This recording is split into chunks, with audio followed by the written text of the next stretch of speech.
میں تھوڑا مختلف طرح سے دیکھ رہی ہوں یہ پورا معاملہ. پہلی بات تو یہ کہ جو لیٹر کا پورشن شیئر ہو رہا ہے وہ پیراگراف 13 ہے. تو پہلا سوال میرا یہ ہوگا کہ جو پورا خط ہے اس کا کانٹیکسٹ کیا ہے, کیونکہ ایسا نہیں لگ رہا کہ یہ خط اسپیسیفکلی ان دھمکیوں کے اوپر لکھا گیا ہے.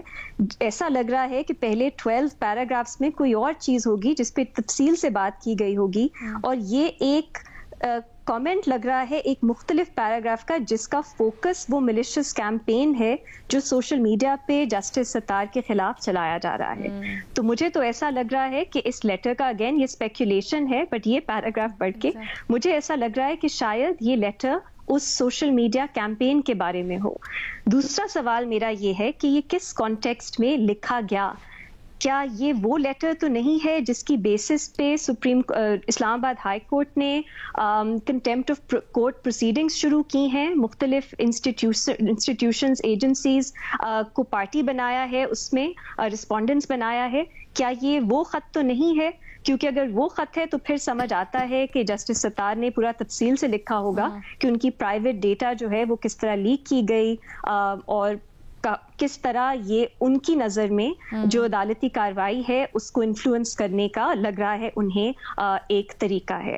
تیسرا میں یہ تھوڑا سا پوائنٹ آؤٹ کرنا چاہوں گی کہ انہوں نے لکھا ہے کہ یہ جو میسیجز ان تک پہنچائے گئے آسکنگ ہم ٹو بیک آف, انہوں نے ان پہ کوئی دھیان نہیں دیا, اور انہوں نے یہ بھی لکھا ہے کہ میری نظر میں ان میسیجز سے کوئی بھی substantial detriment to the administration of justice نہیں ہوا. تو ایک طرح سے تو وہ انڈر پلے کر رہے ہیں شاید یہ میسیجز, کہ ایک تو انہوں نے ان پہ غور نہیں کیا بالکل, اور دوسرا وہ کہہ رہے ہیں کہ ان کی نظر میں انصاف کی جو ایکسیس ہے, ایڈمنسٹریشن آف جسٹس ہے, اس میں ان کی نظر میں مداخلت خود سے یہ میسیجز نہیں تھے. یہ ورڈز ہیں ان کے. لیکن پھر انہوں نے کہا ہے کہ یہ جو ملیشیس کیمپین ہو رہا ہے یہ کورٹ پروسیڈنگز ان کی نظر میں انفلوئنس کرنے کی کوشش ہے. تو پہلی بات تو میرا خیال ہے ہمیں یہ کرنا چاہیے, ہمیں انتظار کرنا چاہیے کہ یہ پورا خط, اس کا کانٹیکسٹ ہمارے سامنے آئے, کیونکہ مجھے نہیں لگ رہا کہ جس پیرائے میں ہم اس کو ڈسکس کر رہے ہیں اس پیرائے میں یہ خط لکھا گیا ہے. اٹارنی جنرل صاحب کی پریس ٹاک دلچسپ ہے, کیونکہ اس پیراگراف میں تو ذکر نہیں ہے کہ اٹارنی جنرل صاحب نے وہ پیغام جسٹس ستار تک پہنچائے. تو انہوں نے کیا خود سے یہ اسیوم کر لیا کہ یہ لیٹر ان کے بارے میں ہے, یا یہ جو میسیجز پہنچائے گئے یہ ان کے ذریعے جو میسیجز ہیں, کیا وہ انہوں نے کیسے یہ اسیوم کیا؟ اگین میرے لیے کافی کنفیوزنگ ہے, کیونکہ ان کا نام یا اس کا ذکر تو نہیں ہے اس پیراگراف میں. لیکن جہاں تک مجھے معلوم ہے جب یہ سرویلنس والا کیس چل رہا تھا اس میں آفیشلی بھی آئی بی کی طرف سے تو ایٹ لیسٹ میں سرٹنٹی کے ساتھ کہہ سکتی ہوں یہ پوزیشن لی گئی کہ ان کیمرہ پروسیڈنگز ہونی چاہیے, اور اٹارنی جنرل صاحب بھی یہ کہہ رہے ہیں کہ میرے تھرو انٹیلیجنس نے یہ درخواست کی کہ یہ ان کیمرہ پروسیڈنگز ہونی چاہیے اس حصے تک ایٹ لیسٹ جس میں تفصیل سے بات ہو رہی ہے کہ سرویلنس کس طرح کی جاتی ہے پاکستان میں. تو اگین اس میں کوئی حرج نہیں ہے اٹارنی جنرل صاحب کا یہ بات کرنا, اور کیونکہ یہ بات کورٹ میں بھی ہوئی ہے تو میرا خیال ہے اٹارنی جنرل صاحب یہی کہہ رہے ہیں کہ یہ آفیشلی انہوں نے بات کی ہے. اگین تھوڑی سی اس میں کنفیوژن ہے. سو آپ کا جو سوال ہے کہ کیا کرنا چاہیے, میرا خیال ہے پہلے تو ہمیں پوری معلومات کی ضرورت ہے, کیونکہ مجھے یہ جو ایک پیراگراف ہے اس کو پڑھ کے ایسا نہیں لگ رہا کہ یہ الگ سے ایک خط لکھا گیا ہے مداخلت کے اوپر. اس پہ تو ایسا لگ رہا ہے کہ پہلے یہ جو میسیجز آئے ان کو لگا مداخلت کے زمرے میں شاید نہیں آتا, لیکن یہ ملیشیس کیمپین ان کا فوکس ہے, اور اس پہ اسلام آباد high court already contempt of court proceedings کر رہی ہے. اور پھر اسی کے درمیان میں انہوں نے کہیں پہ پوائنٹ 13 میں مینشن کر دیا اس پٹیشن کا بھی حوالہ جس کو وہ سن رہے ہیں. میرا خیال ہے جی دو چیزیں, میرا خیال ہے انہوں نے شاید اگین یہ اسپیکولیشن ہے, لیکن یا انہوں نے شاید ڈفرینشیٹ کیا ہے کہ پہلے میں نے کنٹیمپٹ آف کورٹ کا نہیں کہا کیونکہ میری نظر میں وہ میسیجز اس تھریش ہولڈ تک نہیں پہنچتے تھے کہ ایڈمنسٹریشن آف جسٹس میں کوئی رکاوٹ ہو.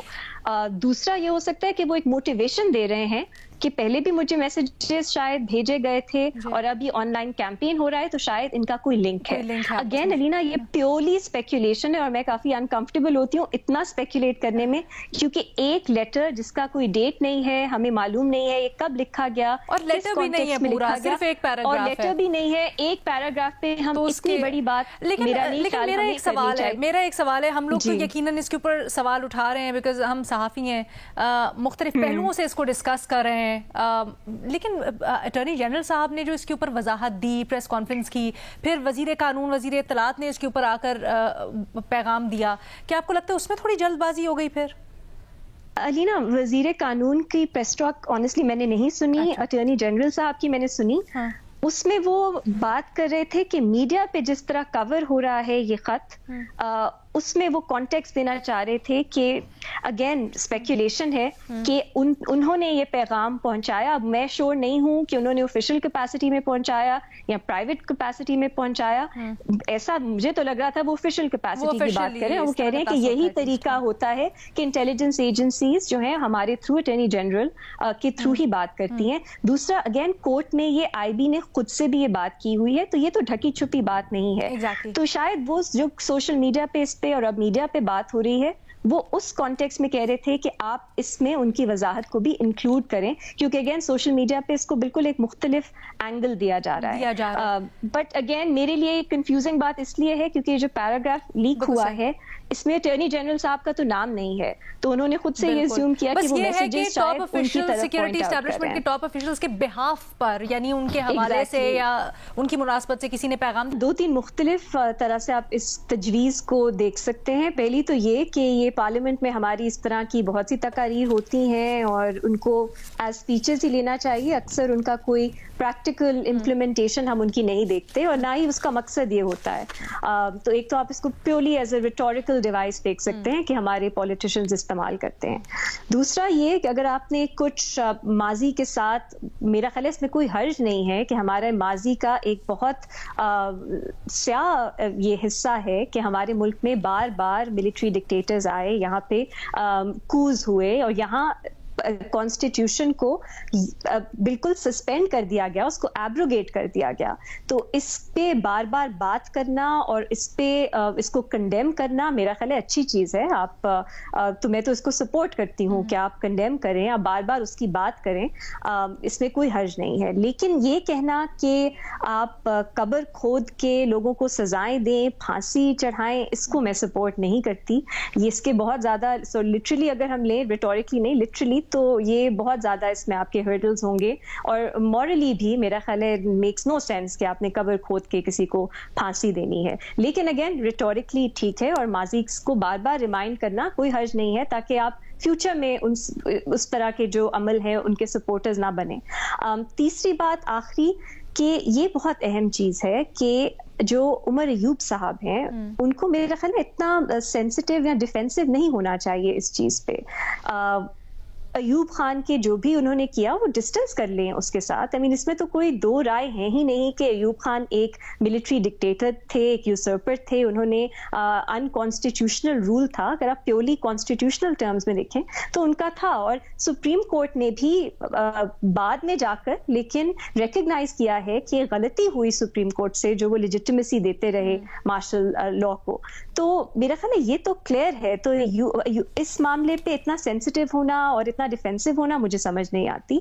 हाँ, आज जो हो रहा है उसको मैं तो हाई ट्रीजन या आर्टिकल 6 के जुमरे में नहीं कहूंगी कि वो उसमें आता है। Abrogation of the constitution, suspension of the constitution, abeyance of the constitution, article 6 इसका हवाला देता है। मेरा ख्याल है इसमें मिलिट्री डिक्टेटर्स या इस तरह थ्रू यूज ऑफ फोर्स आप आइन पूरे को जो है वो सस्पेंड कर दें या एब्रोगेट करते हैं, ये उस कॉन्टेक्स्ट में है।